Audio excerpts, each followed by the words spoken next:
L'art gòtic sorgeix a França a meitat del segle XII i va perdurar fins al segle XV. És un art urbà impulsat per la burgesia, bisbes i ordres religiosos. Arquitectura. No només tenim catedrals, encara que és l'edifici que destaca, sinó que també tenim diversos edificis civils, com palaus, llotges mercantils, ajuntaments, universitats i hospitals. La catedral gòtica, de gran alçada i amb espais luminosos, continuava sent de pedra, però gràcies a pilars lleugers, voltes altes i murs amb finestrals, es creaven grans espais. Destacaren com a elements constructius l'arc ogival o apuntat, més lleuger i de càrrega més vertical que l'arc de mig punt romànic, la volta de creueria, que ja trobàvem al romànic, els contraforts, aquest cop amb un element extra, els arbotants, aquests traslladaven la càrrega lateral als contraforts. Pinacles i agulles, que són torres que no pertanyen a l'estructura de l'edifici, només eren decoratives. Cada nau té les seves portes i per tant en trobem tres, amb torres elevades i la rosassa a sobre de la central. Aquestes rosasses afegien color a l'interior de la catedral, creant un espai màgic i espiritual.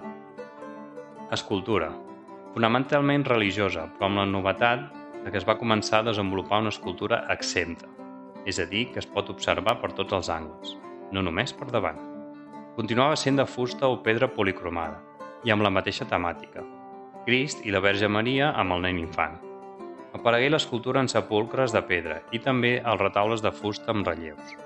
En contraposició al romànic, trobem una escultura amb rostres que expressen sentiments i figures en moviment, també amb volum i proporcions més realistes. També tenim l'ànim de crear escenes narratives no tan comú durant el romànic. La pintura. El fet de tenir més finestrals a les catedrals va reduir la decoració de pintures murals. Es generalitzen nous formats com els vitralls i els retaules, que són diverses taules, normalment en dues parts, que serien díptics, o en tres parts, tríptics.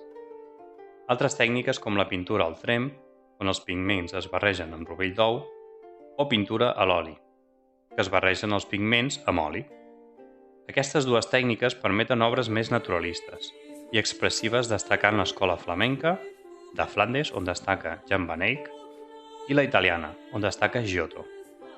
El gòtic català. Aquest persistirà fins al segle XVI. Arquitectura. A Catalunya, l'arquitectura gòtica religiosa presenta unes singularitats. Hi ha austeritat en la decoració exterior amb contraforts sòlids i poques agulles, encara que, amb pocs espais buits, a les façanes destacaran les rosasses. Els edificis seran més horitzontals, a vegades només amb una nau. S'eliminarà el transsepte i els arbotants, i es col·locaran capelles als murs laterals. Escultura.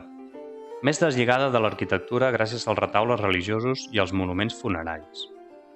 Pintura. Exemplifica millor la riquesa de la societat burgesa catalana. Les obres són molt realistes i amb un èmfasi als sentiments. Van seguir les tendències de les escoles europees i en destaquen els retaules.